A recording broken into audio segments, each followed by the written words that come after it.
Hello, Star Trek fans. Welcome to ReBinge It. This is the ReBinge Star Trek Voyager podcast. My name is Kim. And my name is James. And we are rebinging Star Trek Voyager from the beginning, one episode at a time.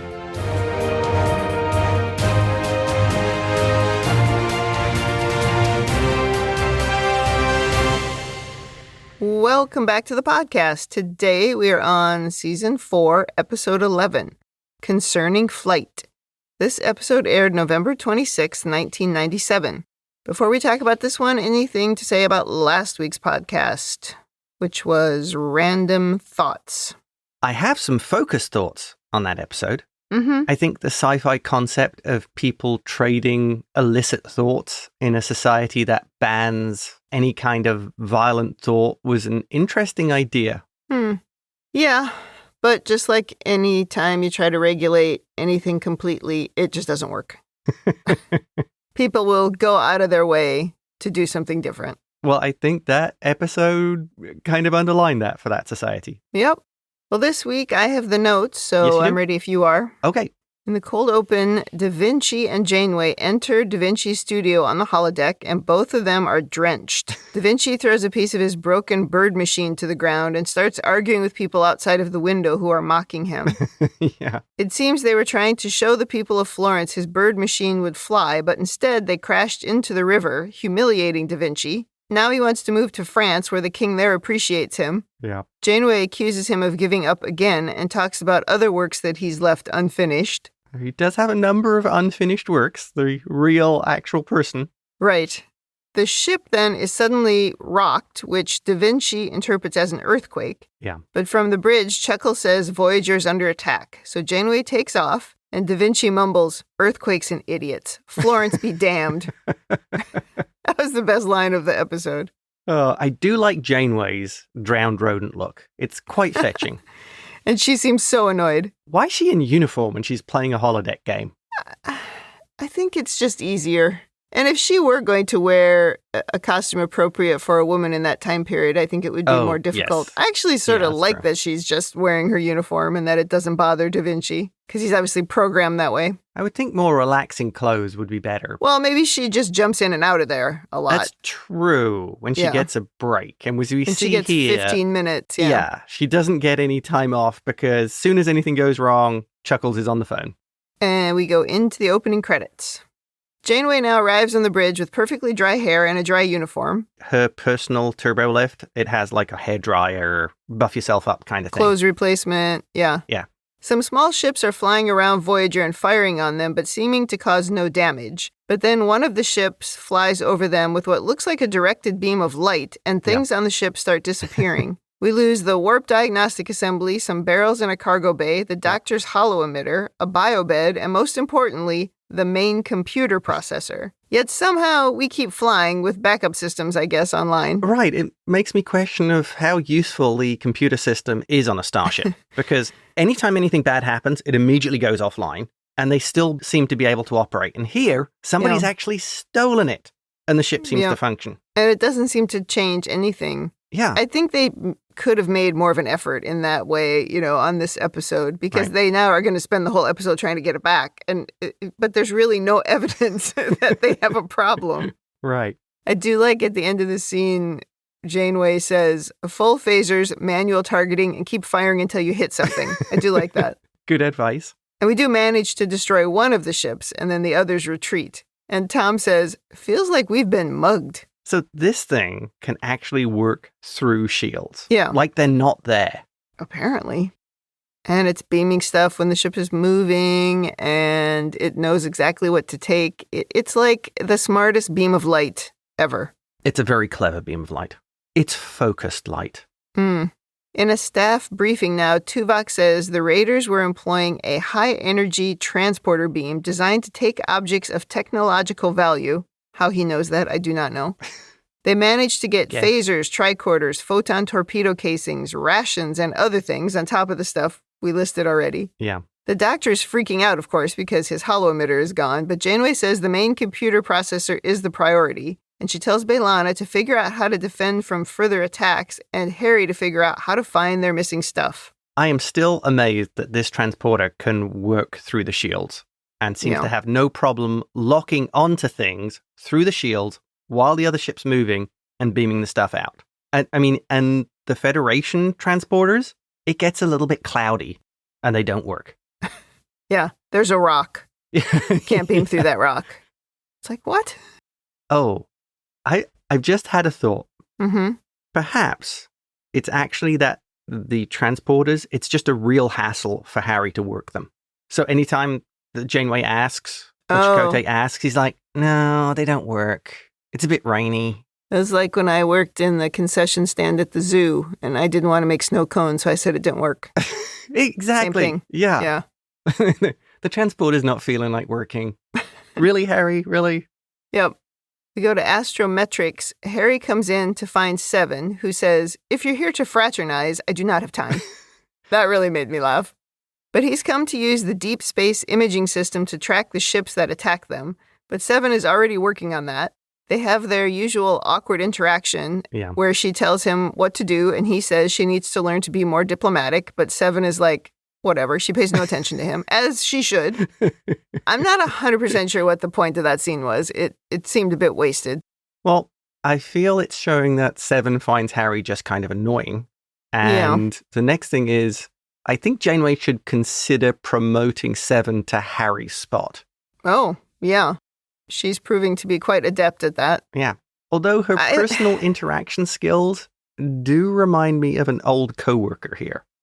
They had a method of communication that just rubbed a lot of people up the wrong way. Yeah. And it was very sort of direct. And I had no problem. I understood how she communicated. You know, she was just very direct. And it was like, I didn't have a problem with that. It's like some people got kind of upset about that.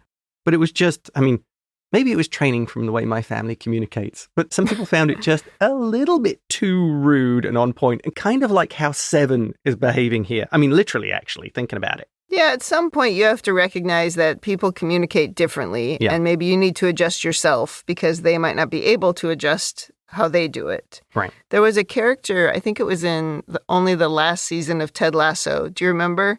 And she would just like bluntly say stuff, and I remember some of our friends just hated that character, and I was like, I really like that character because that seems like a person I have worked with. Yes. And it's like, I get that. Those people do exist. Right. And it was sort of like Keely was the one person who just learned to kind of deal with it. She would just say crazy stuff to her, and Keely would just go, okay, and just sort of get on with things. Right, the accountant. Yes, the accountant. Barbara was that character's name, I believe. We jump to 10 days later, and we've tracked our stolen tech to some planet that they don't name. At least I didn't catch a name. Tuvok says there are many different kinds of alien ships in orbit, as this appears to be a center of commerce. Yeah. He says something like nearly 27. Why would you say nearly 27? So 26? It seems very imprecise for a Vulcan. Yeah, that was weird. I noticed you didn't quote the star date. No. I wrote it down just in case you need it. I don't think I'm ever going to quote a star date again, just in case you need to write it down for later. Tuvok says we can beam down some undercover teams to find our missing equipment, and Janeway seems very excited about this. Yeah. And she decides to head down with Tuvok to find the processor and sends Neelix and Tom to find the other stuff. She's like, you go get that other crap. I'm going to get the important thing. Clearly, Janeway is bored, and she is 100% wanting to do something fun. Yeah. I'm just surprised she didn't go down strapped with a phaser on her back.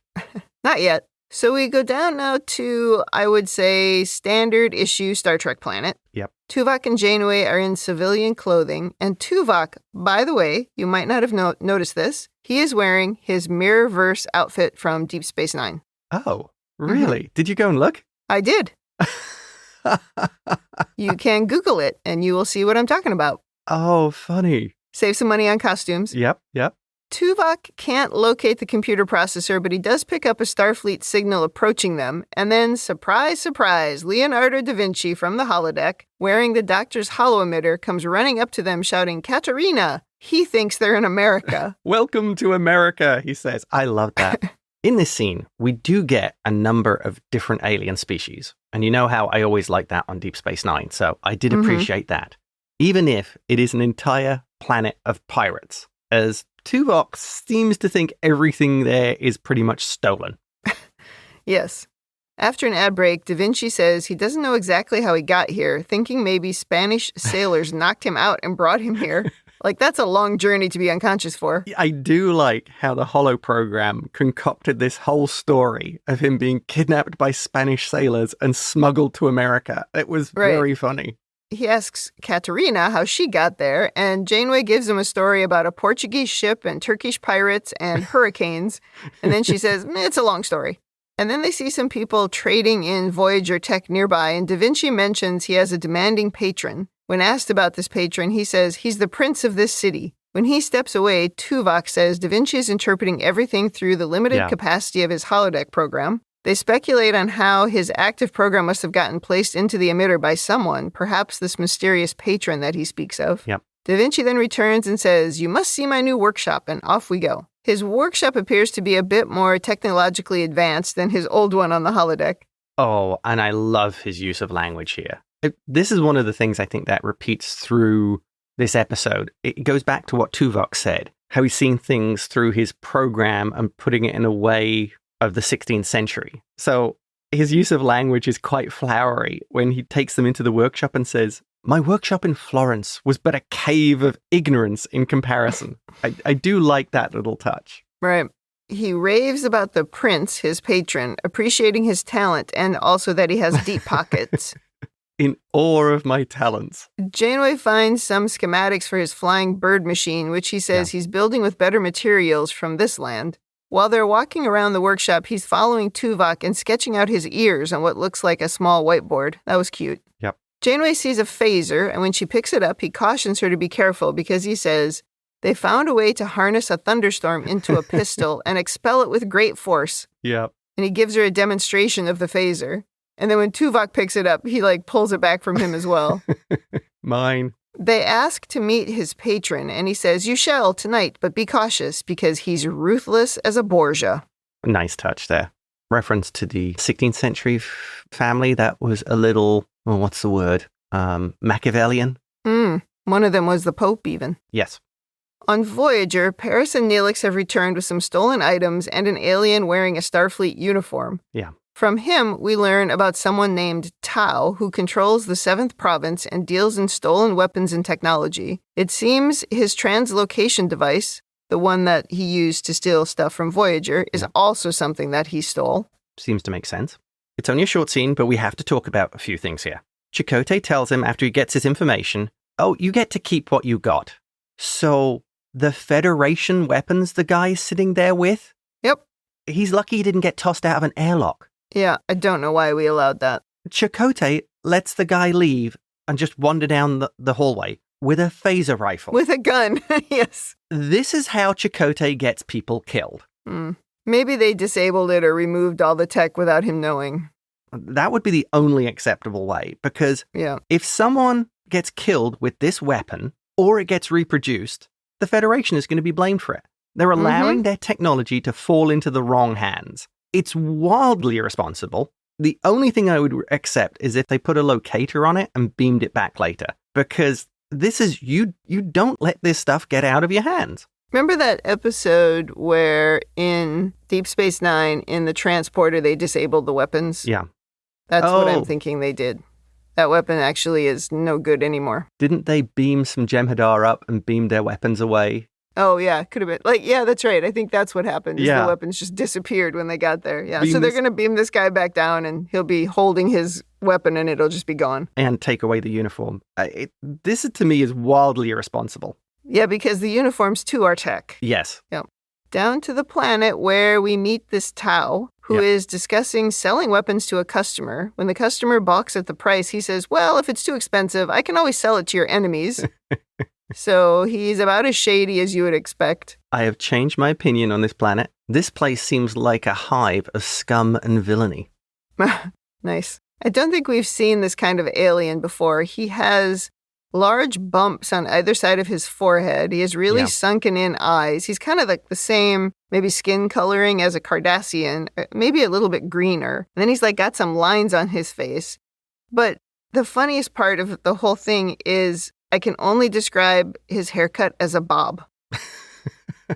He doesn't have bangs, but other than that, he's got a bob, and it looks quite funny with his mask.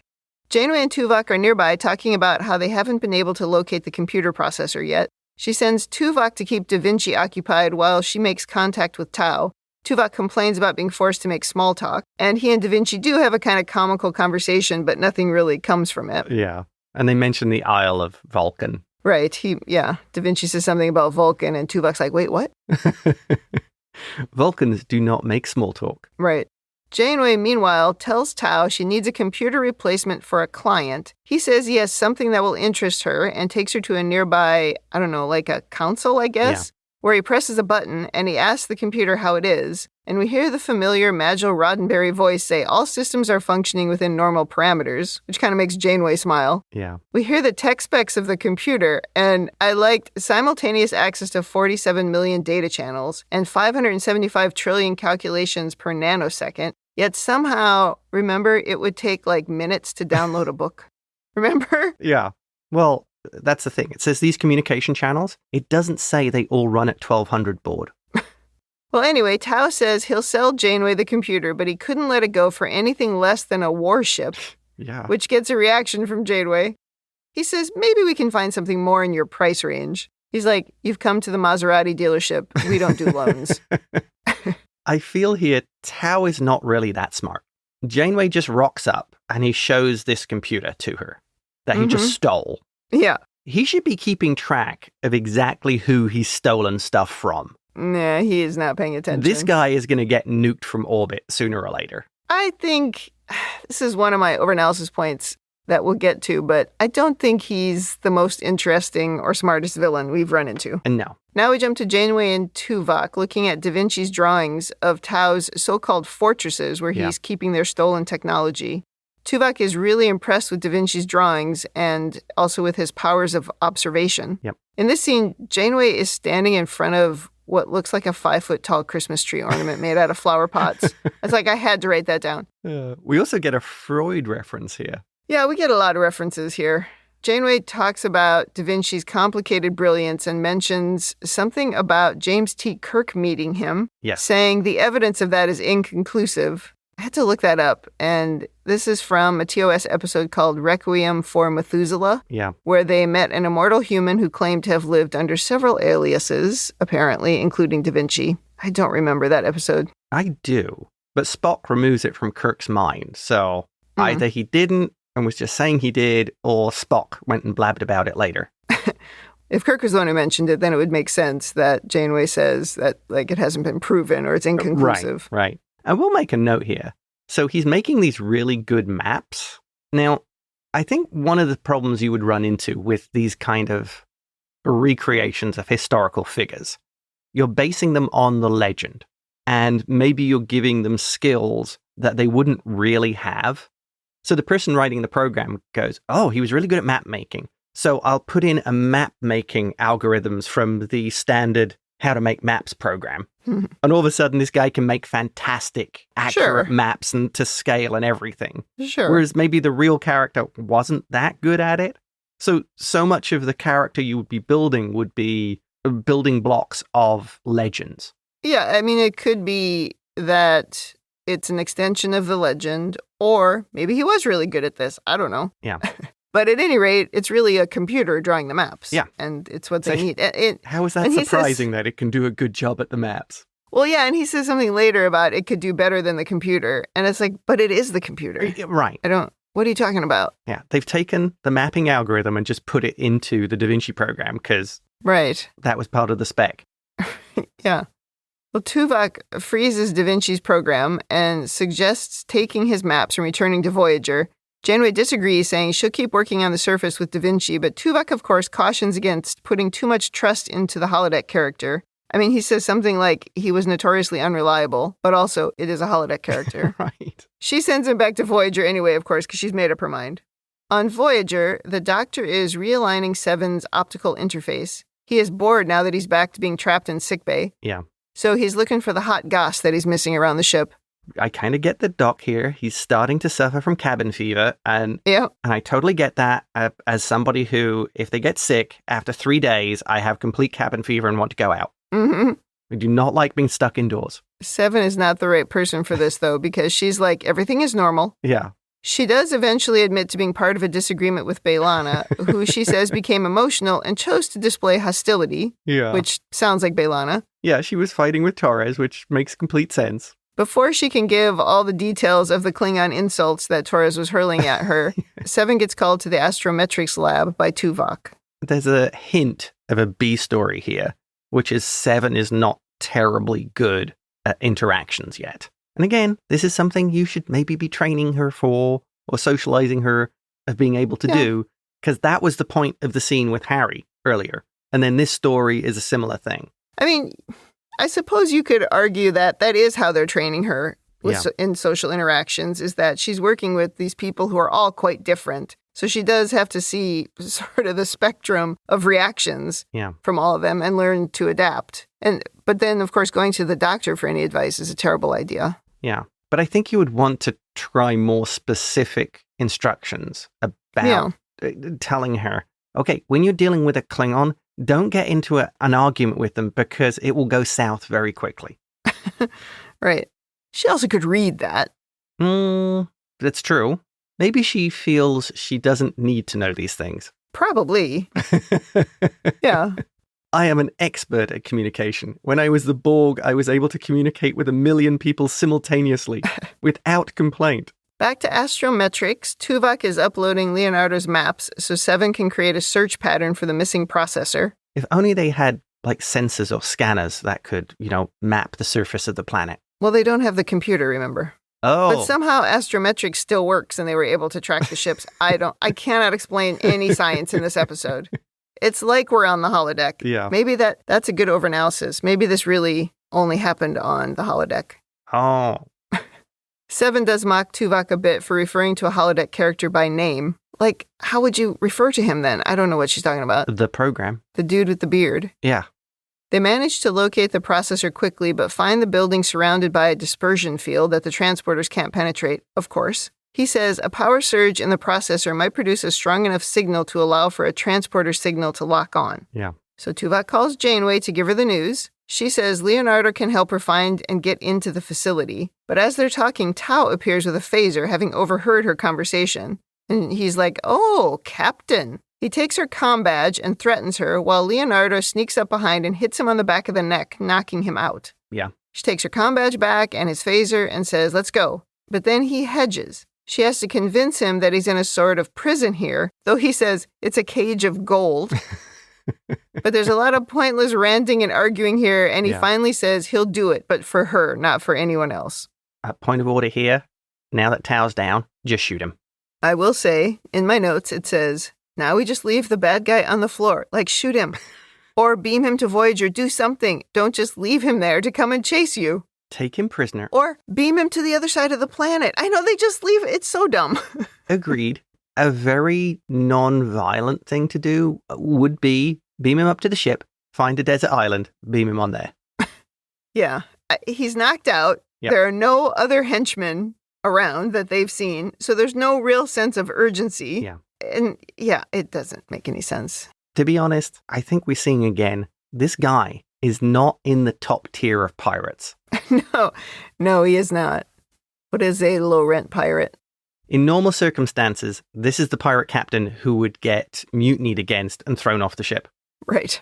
Janeway and Da Vinci find the so-called fortress, which looks like an old water processing plant or something in Southern California. Yeah. But the place is full of armed guards that look like Tau, whatever that alien species is. Da Vinci's annoyed that Katerina isn't acting like a proper apprentice and listening to him, because she's just like, we have to get into this building. I don't want any more lessons. But he says they'll be trapped inside the building if they do get in. But she tells him there's a wondrous invention inside that building called a computer that will let them contact the Portuguese who will rescue them. And I don't know, he's like, okay, so now we go back to looking for the door. Part of this, I guess, is that holo program will be programmed to have adventures and to make the story exciting and make the experience exciting.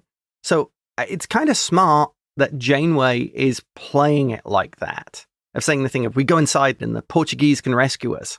So I think if she has some understanding, obviously if she's played the game, that she's appealing to that side of the program. And the program will be, I would think, would be configured to head that way. Which is why I'm thinking maybe we were on the holodeck all along in this episode. That would be a really good way to end it. Yeah. Well, Da Vinci finally figures out where the door is, and they get inside, sneaking around until they find the computer processor. Back up on Voyager, they say 30 armed guards are converging on the storage facility, but they don't seem able to do anything to help. So they can scan for the guards, but they can't make a map of the compound. Yes. Okay. Again, it's another thing. Harry's like, yeah, that's hard. I don't want to do it. Janeway initiates the overload on the computer as planned. Da Vinci thinks there's a woman in the box when it speaks, of course. And then Janeway says, now we wait for the Portuguese to rescue us. But before the transport, a thug finds them and starts shooting, so they have to move and end up outside of the transporter beam and get left behind. Of course. At this point, a phaser beam goes through Da Vinci, confusing him because it doesn't harm him. Yeah. He starts having a crisis of conscience, and Janeway has to calm him down. She's also found a site-to-site transporter, so she persuades him to come closer and beams them out. Now, was that a piece of Federation technology that was stolen, or is that somebody else's? I don't know, because she left it there. Yeah. But also, I thought we couldn't use a transporter because of the dispersion field? Oh, this is a site-to-site transporter. Totally different. Oh, man. I did think maybe we beamed somewhere inside the field. Yeah. Like maybe the field is, all around that so city or location or okay. something. I could almost forgive it for that.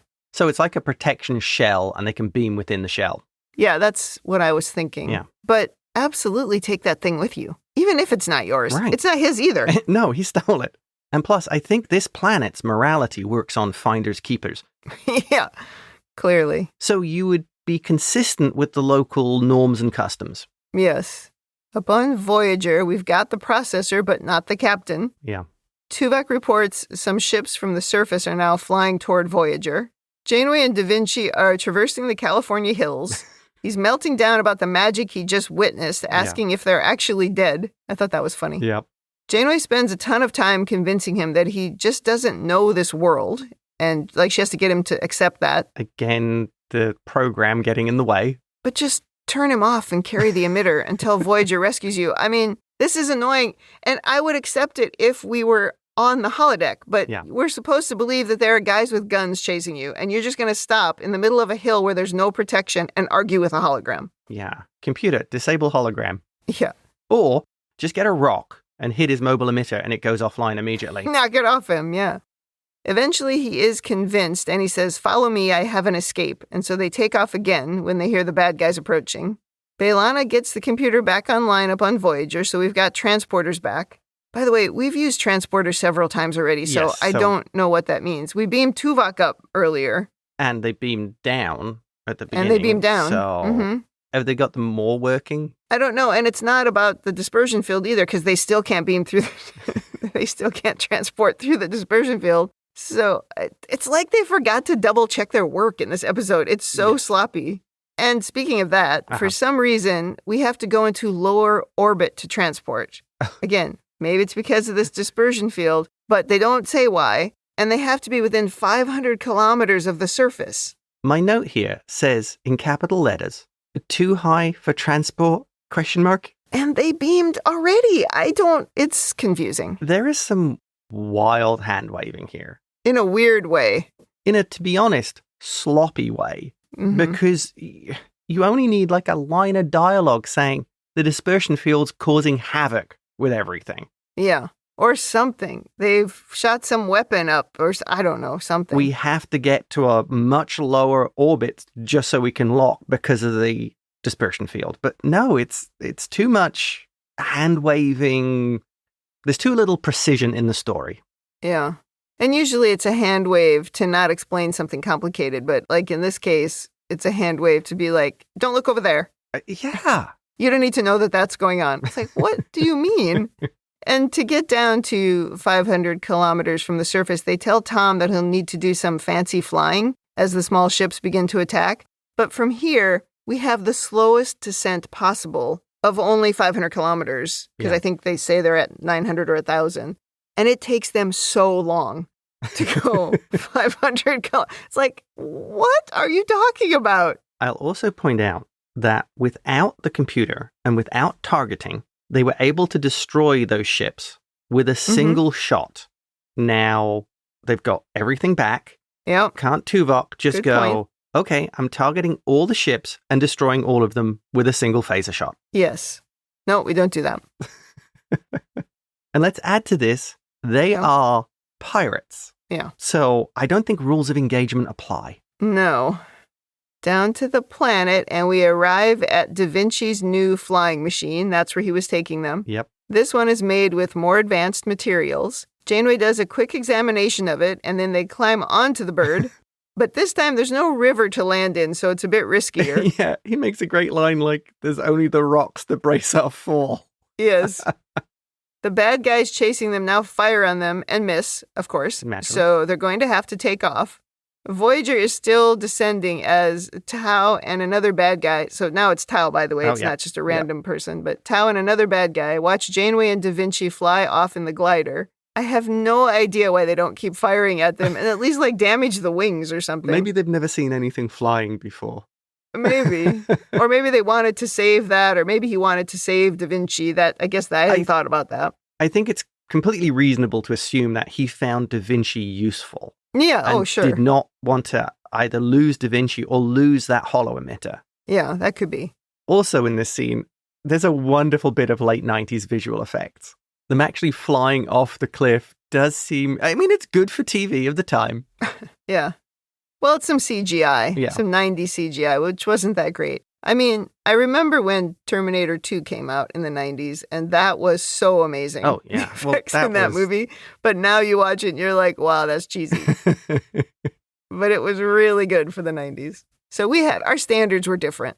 I would also like to see how they filmed the in-flight scenes with Janeway, where they shoot it from an angle, from the front, where they're obviously running fans on them to make it look like they're flying. It's pretty funny. Well, anyway, they take off flying, and Voyager is finally able to beam them up and into the cargo bay, including the machine, the whole thing. Oh, yeah. Harry beamed it all up. Tuvok seemed a little surprised that they were actually in the air. Yeah. Well, of course, everything is now back to normal, and we're back on course to the Alpha Quadrant, and nobody's chasing us. In the holodeck, Janeway finds Leonardo heading to France to show what he learned in the New World. And the holo program is completely ruined now. Well, it's so funny because this is a good example of where we could just restore from backup. Yeah. Like we just restored from a couple days ago and all that would be gone and we just keep going with this program. I don't know. Okay, I think I know what the problem is. What's that? Janeway refuses to use save points. She sees it as cheating. Maybe. Well, maybe that's part of the fun, too. It's like, okay, well, this program just evolved into something else. Now I'm going to go and create a new one. Because she seems resolved to just let him go. Yeah. Although, at the same time, she also could have followed him. The program could just follow him to France. Oh, that's true. She could turn up a week later and say, I found some more Portuguese pirates who would give me a ride. Because they could use the same set. You just rearrange some things, change the light, and put the window on the other side. You got a whole new space. He's in France because the window is now on the right. Exactly. In the same way that Tuvok is from Scandinavia because of his pointy ears. Somehow that explained the ears. Wasn't that what was Data? He was from France, right? He was French. I am French. Yes. Oh, that's funny. Well, Da Vinci says his flight and time in America was really inspiring, so he's off to new lands. And I guess that's a wrap on Da Vinci? Yep. Because he leaves. And that's the end of the episode. I have 1 point in my overanalysis. It's hard to analyze this episode. It is a tough one. What do you have? There are a few things. The first one is, so this translocator tech, is this future technology? Is this like the holo emitter, something from the future? Because it seems remarkably powerful for the Delta Quadrant. Yeah, we haven't seen a lot of advanced species. We have seen some. The dinosaurs were advanced. That's true. And even the guys with the phage, the Vidians, they seemed pretty advanced and strong. So, it's possible. I think the Vidians, it was just volume. There was a lot of them. What was the oily G guy? Remember that one? Yeah. They had some advanced technology. And also in Displaced, they had some big fancy beam that they could beam people across long distances. Yep. So I think the technology could exist. Right. Yeah. And this guy just stole it. I would think, what's interesting is I assume he doesn't really fully understand it. No, he just buys it and trades in it. Yeah. Yeah, he doesn't care. Yeah. Because think of what would happen if you did something smart. Like you beamed explosives onto the bridge or into engineering. Mm-hmm. because you can beam through the shields. So you could take out the engineering and the command crew, and then you could pirate the vessel at your leisure. Yeah. So maybe this guy doesn't understand how to make it go both ways. Or he can only operate it in one direction. Maybe. Because that would be the perfect way of getting a crew onto the ship and seizing it. Like I say, this guy is an F-grade pirate. Yeah, I would also think if he stole from a race this advanced, that they would get it back. Yeah, this is the other or reason. Kill him. Yeah, this is why I was saying this guy who just shows the computer to the person he stole it from, yeah, he's getting nuked from orbit at some point. Yeah. Yeah, I do feel like that's another hole in the story. Obviously, he could have gotten this in a trade for something else that he had stolen. Who knows? But, yeah, it's suspicious. Yeah, it seems like the kind of thing you wouldn't give up if you got hold of it. Yeah. Next thing, the stolen mobile emitter, future tech, 500 years in the future. Everything else is garbage in comparison. This is your prize. This is the thing you shouldn't be letting wander around the city. Without a guard. Yeah. Yeah. Or a tracker on it or anything. Maybe he had a tracker on it. I don't know. Yeah, a couple of minders keeping an eye on the guy. I mean, again, not the sharpest knife. Next thing, and I think this is my final point, the translocator. I think after getting the computer and the mobile emitter back, that should be your number one priority. I think you have a moral responsibility to destroy that thing, to take it out of the hands of this pirate. Because obviously it's technology stolen that he's using for very nefarious purposes, and it is probably getting people killed. So I would think if you can find that thing, nuke it from orbit, destroy the ship, whatever you can. And I think you almost, certainly the Federation almost has a responsibility to do that. Yeah, maybe we did do that. Maybe Tuvok just sent a photon down without telling anyone. Oops. As he beamed up Janeway, so she wasn't there when it happened. Captain, you weren't here. Chakotay said it was a good idea. I mean, they may have taken out that ship. Oh, when they were coming up from the surface and attacking? Yeah, they might have. Yeah. Well, Janeway said they had a defense against the translocator beam, so yeah. Yep. But we didn't see it in the story. But I would hope that was the next priority, that they went and hid behind a moon for a bit and then came back and just destroyed that ship. Sure. That's my headcanon there, because they need to do that. Yeah. And get their uniforms back. They left a lot of tech down there. Federation tech, that is literally the definition of it falling into the wrong hands. Yeah, and it didn't seem like this guy was that smart. He didn't have that many troops. You could have sent in a whole group of people to go and raid the place and take all the tech back. Yeah. Yeah, this is such a weird episode. I go back to, it's only good if we just assume this whole thing took place on the holodeck. It's what are we doing? Okay, that's a really interesting idea. What would have been really cool at the end is after this whole thing finished, with the holo program finishing, and Commander Tuvok telling the captain, I added some enhancements to your program to make it more interesting, and to also provide a tactical simulation for you. Yeah, something like that. Or she just walks out and says, computer M program, the end. Yeah. I think that would have been good. Yep. It would have had less plot holes. Yeah. It's so funny when we were watching this because I was going, did I miss this episode? But it's no, it's just forgettable. I have not watched this episode very many times. I remember the flying part and Da Vinci. I do vaguely remember that, yeah. And that was pretty much it. Yeah. So over to you. What is your one overanalysis point? Well, now that I look at it, it's maybe more of a critique than an overanalysis. But I think the problem with the episode is that the villain was not interesting. Yeah. Wasn't threatening. So what was the point? Was it to give Da Vinci a day out? I mean, just do that again on the holodeck. They missed the greatest name for this episode. Da Vinci's Day Out. That would have been awesome. Yeah. It was just so strange how unthreatening the villain was. Yeah. Because even when Janeway is talking to him by their computer, I guess it's not the processor, but it's a button, even that he's not scary. And then later when he comes in with the gun, pointed at her and calls her captain, he's by himself and he's only got the upper hand for 20 seconds because immediately Da Vinci knocks him out. So he never has the upper hand in the episode. He's completely unthreatening and all of his plans are weak. So why did we do that? You know who would have made a great foil for Janeway in this episode? Do you remember Quark's cousin's partner? The slightly psychotic guy who was a weapons dealer in Deep Space Nine, and I cannot remember the episode. I just thought of this now. He would have made a good villain for this episode. Yeah, sure. I remember him. Mm-hmm. You think he should have been the villain? Yeah. That would have been interesting. Although you would have had to explain how he got to the Delta Quadrant. No weirder than we're too high for the transporters. Again, would have worked on the holodeck. Yep. Well, if I go to women in the future, very little to say. I mean, I appreciate Da Vinci ignoring that Janeway's a woman, because I doubt that would have happened in his actual time period, and maybe in my time period, but that's not that interesting.